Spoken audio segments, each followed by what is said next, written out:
This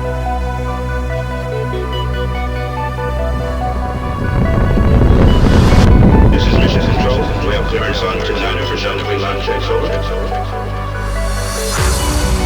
20 seconds and counting. Hi, and welcome to another episode of Mission Control. Today, we're going to look at CGI and videos from ISS, the International Space Station. There is a ton of videos from the ISS on the internet, and even live streaming from the ISS.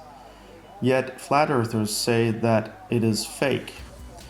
They would say something like it's recorded in a studio or it's CGI, computer-generated imagery. I'll admit that the movie industry has gotten a lot better at tricking us with CGI. But let's dig a little deeper into that notion. One claim goes that the astronauts are suspended in wires in front of a green screen.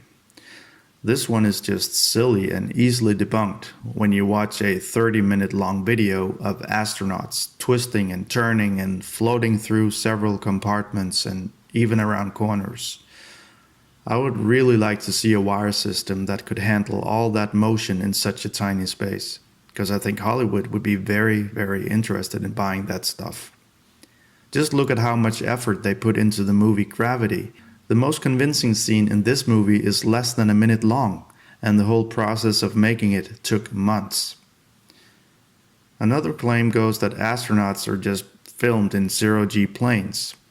Also very silly, because a plane cannot dive for 30 minutes without someone getting badly hurt.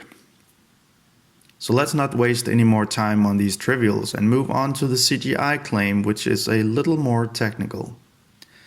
First, we need to differentiate between real-time rendering and offline rendering.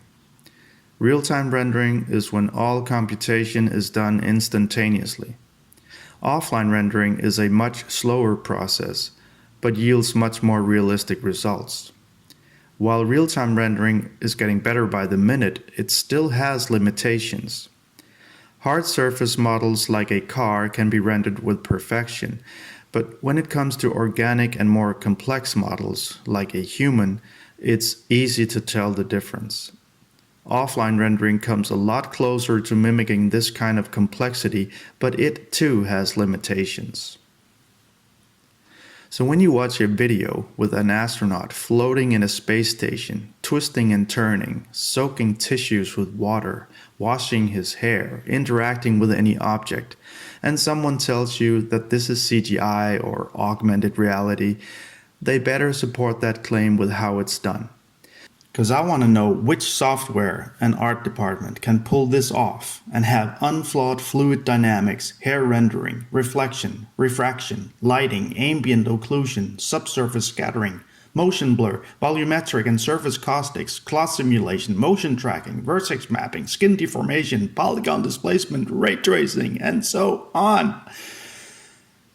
In fact, I'll bet $10,000 right here and now if you can find anyone from the best animation studios who would state that videos from the ISS could possibly be real-time rendered.